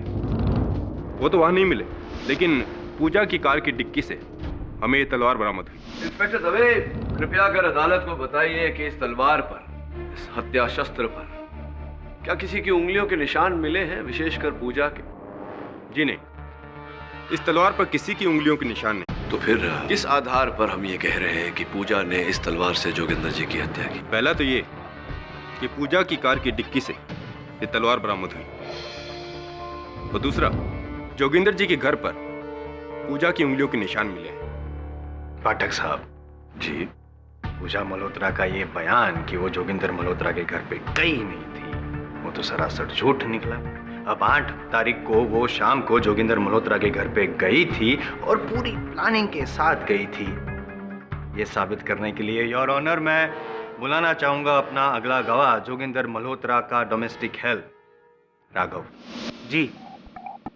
लगभग 6 बजे पूजा मैडम आई और आते ही इन्होंने मुझे अपने घर भेज दिया, यह कहते हुए कि वो मामा जी के लिए हापुस आम लेकर आने वाली थी, और वो भूल गई। उन्होंने बोला कि तुम जाओ और वो आम लेकर आ जाओ, तो मैं वहां से चला गया। फिर क्या हुआ? रात को 10 बजे मैं वापस आया तो पता चला कि किसी ने साहब का... ये झूठ बोल रहा है, मैंने ऐसा कुछ भी नहीं किया है। मैं तो मामा जी के घर गए भी नहीं थी। अरे जायसवाल साहब, ये आम खाते हैं आप? आमतौर पर तो खाता हूँ, टिफिन लाया हूँ, आज भी खाएंगे आप? नहीं नहीं, मैं आम रस निकालना चाहता हूँ, आपकी अनुमति हो तो जरा निचोड़ूं। हाँ तो राघव जी, आपके कथन के अनुसार राघव जी, आपने कहा कि पूजा जी वहाँ आई और आते ही उन्होंने आपको अपने घर जाने कहा, वहाँ से आम लाने कहा। जहाँ तक मेरी जानकारी है, पूजा जी का घर जोगिंदर जी के घर से आधे घंटे की दूरी पर है, और आपको पूरे 4 घंटे लग गए जाकर आने में। इतना समय क्यों लगा? जी वो, मैं पूजा मैडम के घर पहुंचा तो वहाँ कोई नहीं था। मैंने सोचा नौकरानी आसपास कहीं गई होगी, परंतु काफी देर तक इंतजार करने के बाद भी नहीं आई, तो मैं वापस आ गया, और सब रास्ते में कुछ काम था, वहां समय लग गया। चलिए मान लेते हैं आपकी ये बात। ये बताइए कि पूजा जी के अतिरिक्त उस शाम वहां और कौन आया था? बलदेव मेहता आए थे। कौन से वाले बलदेव मेहता? यहाँ तो 2 हैं। वो आए थे, करीब 5:30 बजे आए थे और 6 बजे से पहले ही चले गए। मैं 7 तारीख की शाम को बेंगलोर से मुंबई आया, और मुझे वहां पता चल गया था कि कोई बहरूपी मेरी जगह लेकर मेरी मासूम पूजा को धोखा दे रहा है। इसलिए मैं सीधा जोगिंदर जी से मिलने उनके घर चला गया। लगता है आप अपनी बेटी से प्यार नहीं करते, तभी तो इतने वर्षों पश्चात लौटने के बाद अपनी बेटी से मिलने के बजाय आप सीधा वहाँ जोगिंदर जी के पास चले गए। नहीं वकील साहब, ऐसी कोई बात नहीं है। वही तो थे जो मुझे पहचानते थे, और उन्होंने अपने आदमी की मदद से मुझे बुलवाया। तो फिर क्या हुआ? मुझे नहीं मालूम था कि जोगिंदर जी अपनी आंखें खो चुके हैं, लेकिन इसके बावजूद भी उन्होंने मेरी आवाज़ से मुझे पहचान लिया। उन्होंने मुझे बताया कि मेरी बेटी इस बहरूपिये को अपना पिता मान चुकी है। उन्होंने मुझे DNA टेस्ट की बात की और मुझसे रिक्वेस्ट की कि मैं अपनी बेटी पूजा को समझाऊं। मैं इससे मिलने भी गया था, लेकिन इसने मुझे एक्सेप्ट करने से मना कर दिया। वहां पर यह बहरूपिया भी था। मैं तो सिर्फ अपनी मासूम बच्ची को बचाना चाहता था, इसलिए मैं दूसरे दिन जोगिंदर जी से मिलने उनके घर गया था। कुछ 5:30 बजे होंगे, और 6 बजे करीब मैं वापस भी आ गया। झूठ बोल रही है। इसी ने जोगिंदर जी का खून किया है ताकि मेरी बेटी को बचा सके। Order order. योर ऑनर, अगर वो बलदेव मेहता जिसे पूजा मल्होत्रा अपना पिता मानती है वो चिल्ला चिल्ला कर ये साबित करना चाहते हैं कि वही असली बलदेव मेहता है, तो मैं ये कहना चाहूंगा कि इस तरह से वो झूठ को सच में नहीं बदल पाए। वकील साहब, मैं यहाँ पर सिर्फ और सिर्फ अपनी बेटी के लिए आया हूँ। मुझे यहाँ पर किसी को कुछ भी साबित नहीं करना है, और साबित करने की जरूरत उनको होती जिनके मन में कोई चोर होता, या फिर बात कुछ और होती है। बताइए मिस्टर बलदेव नंबर 1, अब तब क्यों आए जब आपको पता था कि आपकी पहचान कराने वाला कोई है ही नहीं, सिर्फ एक जोगिंदर मल्होत्रा ही है जो बेचारे आंखों से लाचार हैं, सॉरी थे। बताइए बताइए, जवाब दीजिए, जवाब दीजिए मिस्टर बलदेव नंबर 1। नहीं, मैं बताता हूं। आप इसलिए आए क्योंकि आप भली बात ही जानते थे कि कोई नहीं है, कोई भी नहीं है जो इस बात को साबित कर सके कि आप असली बलदेव मेहता नहीं है। इसी बात का फायदा उठाया आपने, पूजा को भरोसे में लिया आपने। लेकिन जोगिंदर मल्होत्रा को जब इस बात का पता चला, उसने जब असली बलदेव मेहता यानी कि बलदेव मेहता 2 को बुलाया, आप दोनों का डीएनए टेस्ट करवाया, तो आप डर गए कि हकीकत सामने आ जाएगा। आपने पूजा मल्होत्रा का उकसाया और उसी वजह से पूजा मल्होत्रा ने जोगिंदर मल्होत्रा का खून कर दिया। ऐसा कुछ नहीं हुआ था। यही हुआ था। कुछ नहीं हुआ ऐसा। आवाज नीची। ना तो मैंने पूजा को उकसाया था और ना ही पूजा ने जोगिंदर जी का खून किया है। पूजा बेटी है मेरी, मैं क्यों उकसाऊंगा उसे? भला मैं अपनी ही बेटी का बुरा क्यों चाहूंगा? बताइए। आपका अच्छा हो सके और अच्छा हो सके। ये आपका कहना है कि पूजा आपकी बेटी है, ये आपका कहना है कि पूजा के प्रति आपको लगाव है, लेकिन हकीकत में पूजा के प्रति नहीं, उसकी करोड़ की मिल्कियत के प्रति आप। Objection your honour. ऐसा लगता है कि माननीय अभियोग पक्ष कुछ विचलित से हो गए हैं इस बलदेव 1 बलदेव 2 के चक्कर में। योर ऑनर, मान सकता हूं कि ये व्यक्ति पूजा के असल पिता न हो, लेकिन ये कतई ही नहीं मान सकता कि इनके उकसाने पर पूजा ने जोगिंदर जी की हत्या की होगी। इसी बात को जरा स्पष्ट करने के लिए मैं बलदेव 1 साहब से कुछ प्रश्न पूछना चाहूंगा। अनुमति है। बलदेव जी, जिस शाम जोगिंदर जी की हत्या हुई, उस शाम से लेकर के अगले दिन दोपहर तक आप लापता रहे, कहाँ थे आप? जी, मैं अपने पुराने फ्लैट पर गया था, जहां पर मैं और पूजा की मां कावेरी साथ रहा करते थे। रात को करीब 10 बजे जब मैं वहां से लौटा तो मैंने घर के बाहर पुलिस को लगे देखा। मैं बहुत डर गया और मैं घर के अंदर नहीं गया। और सुबह मुझे खबर मिली कि पूजा को पुलिस ने अरेस्ट कर लिया है, और मैं सीधे आपके ऑफिस में चला आया। मैं सिर्फ अपनी बेटी की बेगुनाही चाहता हूं। मेरी बेटी किसी का खून नहीं कर सकती, किसी का भी नहीं। ना ही मुझे किसी की जायदाद का कोई लालच है, और ना ही मुझे किसी के पैसे से कोई लेना देना। एक्सक्यूज मी मिस्टर जैसवाल साहब। 8 मई को मिस्टर जोगिंदर मल्होत्रा ने मेरे क्लिनिक में इन 2 व्यक्तियों का डीएनए टेस्ट कराया। मैंने इन दोनों के डीएनए टेस्ट को पूजा के डीएनए टेस्ट से मैच किया, और रिपोर्ट आपके पास है। तो इस रिपोर्ट के मुताबिक क्या आप जज साहब को बता सकते हैं कि असली बलदेव मेहता कौन है? यहाँ पे कोर्ट में 2 बैठे हैं, बलदेव नंबर 1 और बलदेव नंबर 2। जी, मेरी रिपोर्ट के मुताबिक इन दोनों में असली बलदेव मेहता वो है।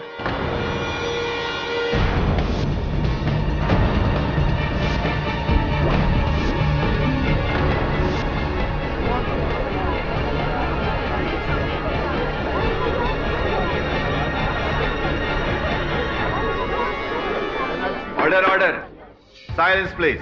यानी कि बलदेव नंबर 2। जी योर ऑनर, अब इस बात को साबित करने के लिए कि बलदेव नंबर 1 ने ही पूजा मल्होत्रा को उकसाया था, इस बात को साबित करने के लिए एक और गवाह को यहाँ पे कटघरे में बुलाना चाहूंगा। जोगिंदर मल्होत्रा के छोटे भाई राजवीर मल्होत्रा। जी, ये घटना मेरे सामने की ही थी। जब भाई साहब ने, मेरा मतलब है जोगिंदर भाई साहब ने हम सबको डॉक्टर सक्सेना की क्लिनिक में आने के लिए कहा था, हम सब वहाँ पहुँचे थे। और ये धोखेबाज जो पूजा के साथ ही रह रहा था, पूजा के साथ ही वहाँ आया था। लेकिन जैसे ही भाई साहब ने डीएनए टेस्ट की बात कही, आखिरी बार कह रही हूँ, अगर आपने मेरे पापा के साथ कोई भी जोर जबरदस्ती करने की कोशिश की ना, तो मैं किसी को नहीं छोड़ूंगी, समझे आप? अजवीर जी, क्लिनिक में डीएनए टेस्ट होने के बाद जोगिंदर जी ने अपने दफ्तर आकर एक 25 लाख रुपए की रकम निकलवाई थी। उनकी हत्या के बाद सर्वप्रथम आप ही वहां पहुंचे थे, आप ही ने पुलिस को बुलाया था। पुलिस की खोज के बाद वहां से 25 लाख रुपए तो बरामद नहीं हुई, कहाँ गए वो रुपए? जी जी, मैं ही वो शख्स था जिसने पुलिस को फ़ोन किया था। लेकिन वकील साहब, 25 लाख के बारे में मुझे कुछ भी नहीं पता है। चलिए जो भी हो, ये बताइए कि आप जब वहां शाम को 7 बजे जोगिंदर जी के घर पहुंचे तो कहां से आ रहे थे आप? जी, मैं अपने अंधेरी ऑफिस से सीधे उनके बांद्रा घर पे ही आया था। अपने अंधेरी ऑफिस से सीधा उनके घर पहुंचे बांद्रा? जी, जोगिंदर जी का घर बांद्रा में है। ये बताइए कि आप बांद्रा से आगे महिम पर क्या कर रहे थे? ये क्या कह रहे हैं आप? भला मैं माहिम क्यों जाऊंगा? और ये अंधेरी और बांद्रा के बीच में माहिम कहाँ से आ गया? ये ऐसे झुठलाने का प्रयास मत कीजिए। जिस पेट्रोल पंप से आपने अपनी गाड़ी में तेल डलवाया था, आपने क्रेडिट कार्ड से उसका मूल्य चुकाया था, उसकी रसीद जज साहब की मेज पर पड़ी हुई है। क्या कर रहे थे आप महिम में? वकील साहब, दरअसल मैं भाई साहब के घर शाम को 6:30 बजे ही पहुंच गया था। लेकिन जैसे मैं वहां पहुंचा तो मैंने देखा एक कार वहां से बाहर जा रही है। अब कार कौन चला रहा था ये मैं नहीं देख सका। फिर मुझे थोड़ा डाउट सा हुआ और मैंने कार का पीछा किया। बांद्रा से आगे माहिम के पास मैंने जाके देखा कि वो कार पूजा चला रही थी।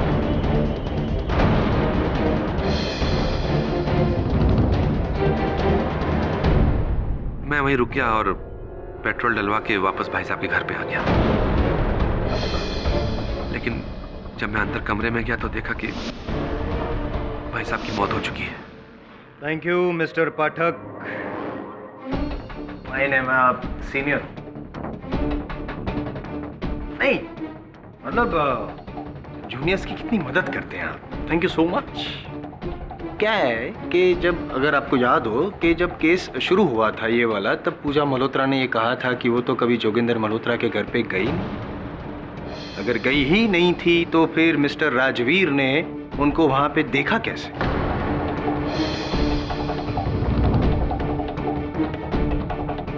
तो बताइए पूजा जी, क्या अब भी आप यही कहेंगी कि उस रोज आप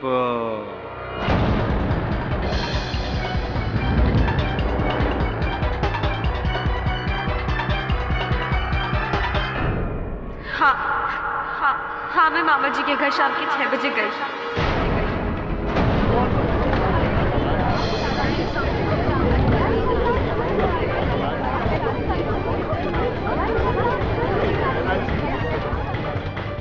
ये सरासर झूठ है सर। मैं जब मामा जी के घर गई थी तब उनका नौकर राघव वहीं था। मैंने उसे कहीं नहीं भेजा। तुमने पहले झूठ क्यों बोला था कि तुम वहां गई ही नहीं थी? I'm sorry sir. वो क्या है ना कि जब मेरे घर पे पुलिस आई थी और मेरी कार से उन्हें खून से सनी हुई तलवार मिली थी, मैं बहुत डर गई थी। पूजा, अदालत में ये साबित हो चुका है कि असल बलदेव मेहता वही है जिसकी पहचान जोगिंदर मल्होत्रा ने की थी। तुम्हें क्या लगता है? सर, मेरा दिल कहता है कि जो मेरे साथ रहते हैं वही मेरे पापा हैं। पर इस वक्त कुछ भी कहना या कुछ भी मानना मेरे लिए पॉसिबल नहीं रहा। विचित्र गुत्थी है ये, और ये गुत्थी तब तक नहीं सुलझने वाली जब तक ये पता नहीं चल जाता कि दोनों बलदेव मेहता में से तुम्हारे असल पिता कौन है। एक बात बताओ, तुम्हारी माताजी के पास उनकी कोई तस्वीर थी या कोई ऐसी वस्तु जिससे उनकी पहचान हो सके? जी नहीं, मेरी नानी ने मेरे पापा की सारी निशानियां मिटा दी थी। पर हाँ, एक फ्लैट था जहाँ मेरे मम्मी पापा रहा करते थे जब वो साथ थे, मतलब जब उनकी शादी हुई थी। पर अब तो वो फ्लैट बंद रहता है। I see.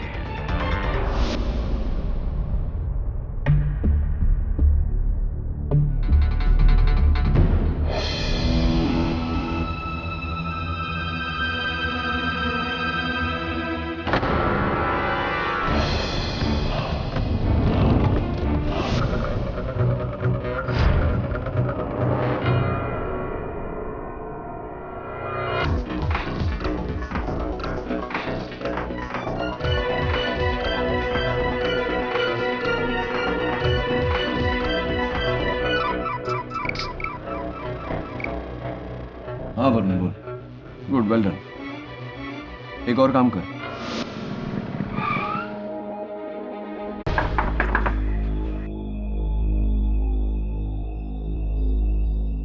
जी कहिए। मुझे राघव से मिलना है, वो है क्या? जी नहीं, वो तो नहीं है। वो तो बलदेव साहब के पास गए हैं। आजकल वो उन्हीं के लिए काम कर रहे हैं ना। Thank you. बलदेव जी क्षमा कीजिएगा, न चाहते हुए भी आपसे एक निजी प्रश्न करना पड़ रहा है। 18 वर्ष पूर्व ऐसा क्या हुआ था जिसके कारण आपको अपने परिवार, अपनी धर्मपत्नी, अपनी 1 साल की छोटी बेटी को छोड़कर जाना पड़ा था?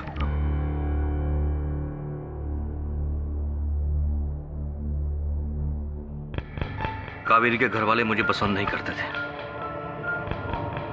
मुझे वहां पर हमेशा ऐसा फील होता था कि मैं इन लोगों के लायक नहीं हूं। बहुत छोटा इंसान था मैं। कावेरी जिस कंपनी में मालकिन थी उस कंपनी में एक मामूली सा मैनेजर था मैं। कौन व्यक्ति था विशेषकर जो आपको ऐसा आभास दिलाता था कि आप मामूली हैं? सब लोग, लेकिन खास तौर से जोगिंदर जी। आगे बताइए, क्या घटना घटी जिसके कारण आप 18 वर्ष तक लापता हो गए? एक दिन जोगिंदर जी ने मुझे कंपनी के काम से जयपुर की ब्रांच में भेजा था और उसी रात को वहां पर 10 लाख रुपए की चोरी हो गई। पता नहीं कैसे, लेकिन वो 10 लाख रुपए मुझे मेरे ही कमरे से मिले। इससे पहले कि मैं इस बारे में किसी को बता पाता, मुझे पता चला कि पुलिस मुझे ढूंढ रही है, मुझे चोर समझ रही है। मैं डर के मारे वहां से भाग निकला और जब मैंने कावेरी को सच बताने का निश्चय किया तो मुझे पता चला कि कावेरी भी मुझे चोर समझ रही है और मेरी शक्ल तक नहीं देखना चाहती। कि ये बात जो कावेरी आपको चोर समझ रही है और आपका मुंह नहीं देखना चाहती, ये बात किसने बताई आपको? जी, जोगिंदर जी ने। ये बात भी जोगिंदर जी ने आपको बताई। कुल मिला के आप ये कहना चाहते हैं? पाठक साहब, आप क्या कहना चाहते हैं? समझ में नहीं आ रहा है मुझे, क्योंकि अदालत में तो ये साबित हो चुका है कि ये जो है आपके सामने खड़े हैं वो असली बलदेव मेहता नहीं, ये पीछे बैठे हैं वो असली बलदेव मेहता है। असल बलदेव मेहता यही है।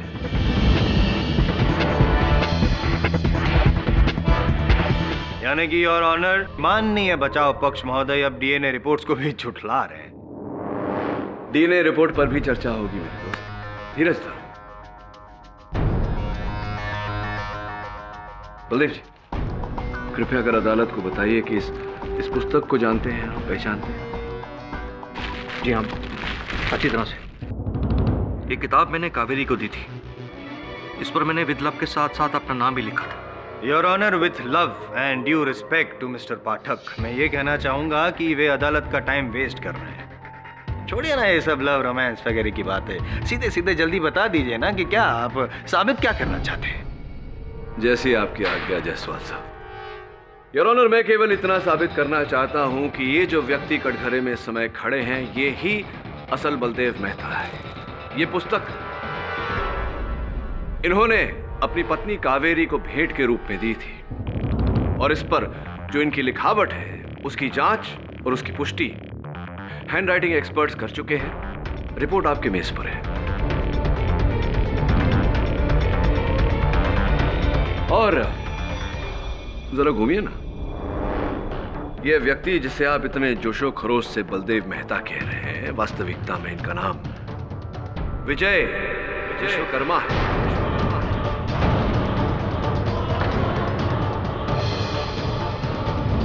मैं नहीं मानता इस बात को योर ऑनर। कैसे कह सकते हैं पाठक साहब कि जो पीछे जनाब बैठे हैं वो विजय विश्वकर्मा है और बलदेव मेहता नहीं, जबकि जोगिंदर मल्होत्रा ने खुद पहचान की है उनकी, और यहाँ तक कि डीएनए रिपोर्ट्स में भी यही साबित हुआ है कि ये जो पीछे बैठे हैं जनाब वही बलदेव मेहता है, और डीएनए रिपोर्ट्स भी यही कहती है। अटक गई है आपकी जायसवाल साहब डीएनए रिपोर्ट्स पर, तो चलिए आपका ये काम भी किए देते हैं। योर ऑनर, डीएनए रिपोर्ट्स की पुष्टि करने के लिए मैं डॉक्टर किशोर सक्सेना को एक बार फिर से कटघरे में बुलाना चाहूंगा। योर ऑनर, पुलिस ने डॉक्टर सक्सेना के लॉकर से 10 लाख रुपए नकद बरामद किए। उन नोटों पर जो सीरियल नंबर्स हैं वो उस रकम के नोटों के सीरियल नंबर से मेल खाते हैं जो रकम जोगिंदर जी ने अपने कंपनी से निकाले थे, 25 लाख रुपए। इससे तो स्पष्ट होता है डॉक्टर साहब की जोगिंदर जी ने ही आपको 10 लाख रुपए दिए थे। जी, ये 10 लाख रुपए मुझे खुद जोगिंदर मल्होत्रा जी ने दी थे। आश्चर्यजनक बात है कि डीएनए टेस्टिंग के लिए इतनी बड़ी रकम 10 लाख रुपए की। जी नहीं, ये 10 लाख रुपए मुझे डीएनए टेस्ट के लिए नहीं, बल्कि इसलिए दिए थे कि उस आदमी के पक्ष में मैं रिपोर्ट प्रेजेंट कर सकूं।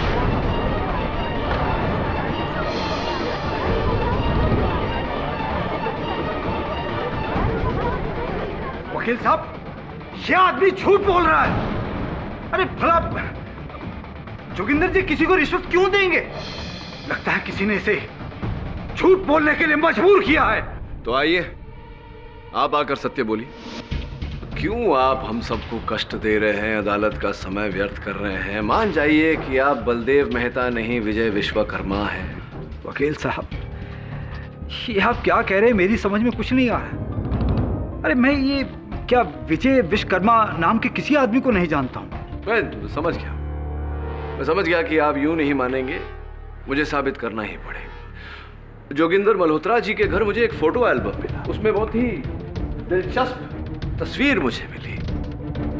1993 में आयोजित की गई व्यापारी संघ समारोह, जिसमें आप भी मेहमान के तौर पर उपस्थित थे। ये देखिए बैनर के नीचे, बिल्कुल बैनर के नीचे।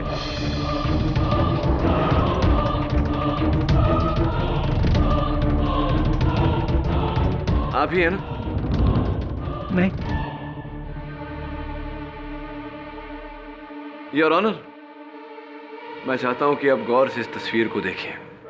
1993 का व्यापारी संघ समारोह, बैनर के नीचे मिस्टर विजय विश्वकर्मा खड़े हैं। तो क्या मिस्टर पाठक, वो खड़े थे तो क्या इससे ये साबित होता है कि ये बलदेव मेहता नहीं है? क्योंकि बलदेव मेहता क्या कभी खड़े नहीं हो सकते?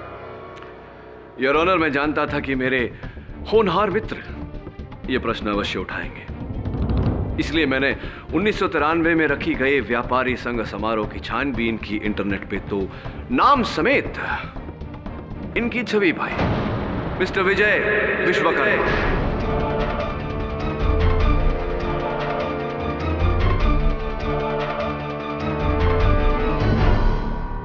जोगिंदर जी जानते थे कि आप बलदेव मेहता नहीं, विजय विश्वकर्मा हैं, क्योंकि उन्होंने ही आपको विजय विश्वकर्मा से बलदेव मेहता बनाया और बनाए रखने के लिए 10 लाख रुपए की घूस डॉक्टर सक्सेना को दी, आपकी नकली डीएनए रिपोर्ट बनाने के लिए। क्या ये सही है या सही है? देखिए वकील साहब, ये आप मुझ पर गलत इल्जाम लगा रहे हैं। बड़े ढीठ किस्म के आदमी हैं आप। चलिए कोई बात नहीं।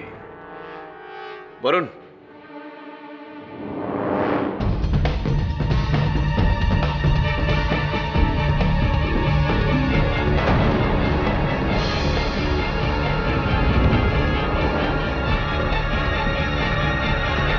इन महिला को तो जानते होंगे आप, पहचानते होंगे ना? मैं सच कह रहा हूं वकील साहब, मैं इन महिला को नहीं पहचानता। बड़ी दुख की बात है कि इन्होंने आपको पहचानने से इनकार कर दिया। कुछ कहना चाहेंगी आप? ये इंसान मुझे क्यों पहचानेगा, जो चंद पैसों के लालच की वजह से 18 साल पहले मुझे छोड़कर चला गया था।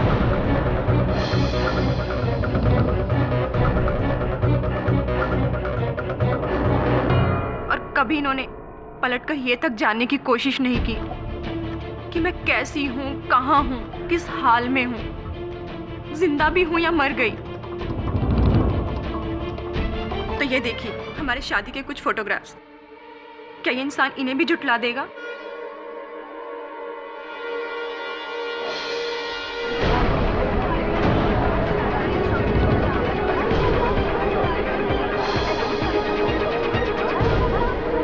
ऑर्डर। योर ऑनर, विजय विश्वकर्मा और मिसेस सविता विश्वकर्मा के ब्याह की तस्वीर है। मैं हर प्रकार से प्रमाणित कर चुका हूं कि ये व्यक्ति झूठ बोल रहा है। ये बलदेव मेहता नहीं, विजय विश्वकर्मा ही है।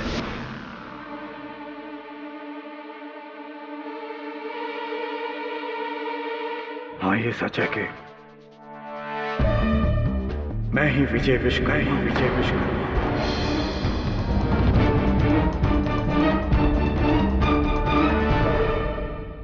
मेरी मुलाकात योगेंद्र जी से 1993 के ऑल इंडिया व्यापार संघ की समारोह में हुई थी। फिर उन्होंने मुझे अपने पास बुला लिया था, लेकिन वहां पर उनकी छोटी बहन मौसेरी बहन, जिसके नाम पर करोड़ों की संपत्ति थी, वो अपने किसी मैनेजर से प्यार करने लगी थी।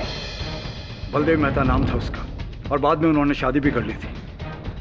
और इसी बात से जोगिंदर जी खफा थे। वो चाहते थे किसी भी तरह से बलदेव मेहता को किसी चोरी के इल्जाम में फंसाकर वो अपनी बहन से दूर करना चाहते थे। और मैंने बलदेव मेहता को 10 लाख के चोरी के इल्जाम में फंसा दिया।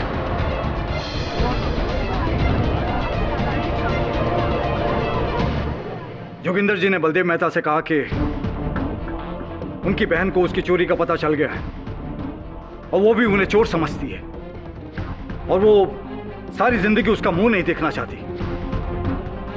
बस इसी बीच बलदेव मेहता वहां से चला गया।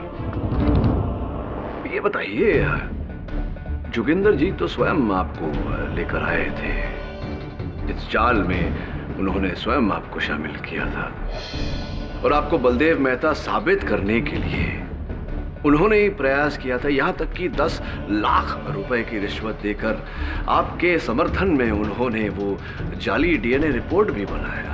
आपने उनकी हत्या क्यों कर दी? वकील साहब, ये आप क्या कह रहे हैं?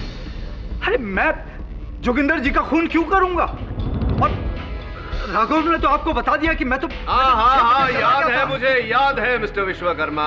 फोरेंसिक्स की रिपोर्ट याद है मुझे, जो कहती है कि हत्या 6:15 और 7 के बीच में हुई, और राघव का कहना कि आप 6 बजे वहां से चले गए थे।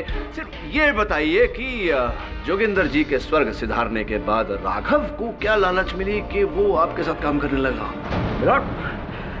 वकील साहब, ये आप क्या कह रहे हैं? मैं तो राघव को जानता तक नहीं हूँ। मैं जिंदगी में पहली बार उससे जोगिंदर जी के घर पर ही मिला था। फिर झूठ विश्वकर्मा जी। सत्य तो ये है कि राघव इस षड्यंत्र में आपका भागीदार था, आपका अभियुक्त था, और 2 लाख रुपयों के लिए उसने आपका इस जुर्म में साथ दिया।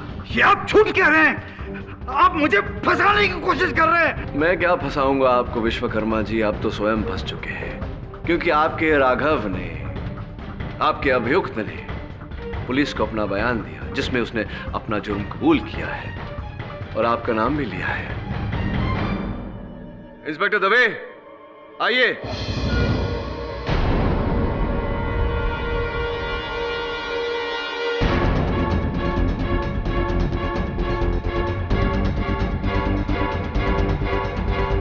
एक बार फिर समय आ गया है विश्वकर्मा जी सत्य का सामना करने की।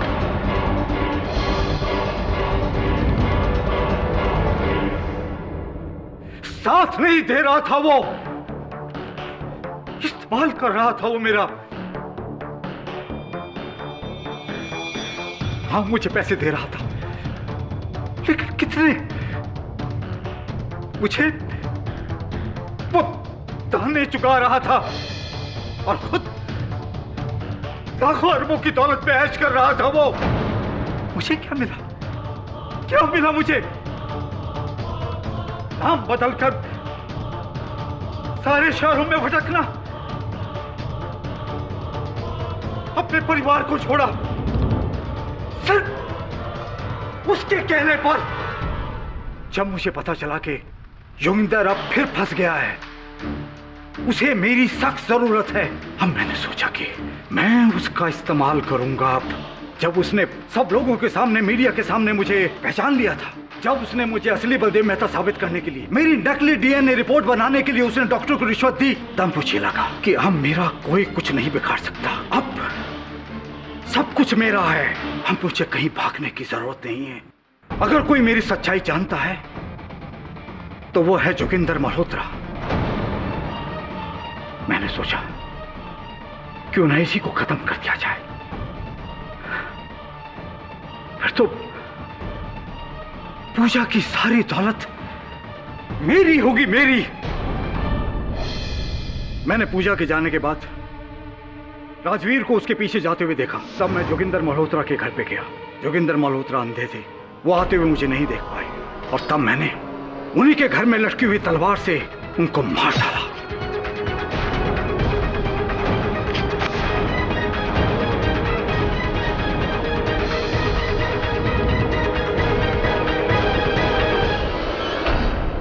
और उसके सेफ से बचे हुए 15 लाख रुपए भी मैंने निकाल लिए। लेकिन बदकिस्मती थी, राघव ने मुझे देख लिया।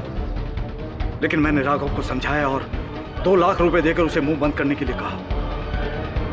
उसने मेरी बात मान ली और वहां से चला गया। फिर मैंने तलवार पे लगे हुए अपनी उंगलियों के निशान मिटाए और उस तलवार को लेकर मैं सीधा पूजा के घर चला गया।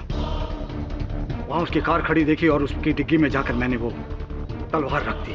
Your honour, the defence race.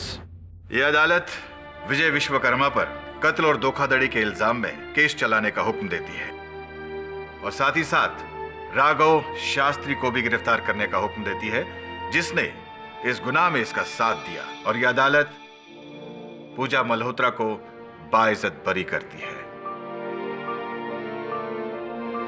The case is closed.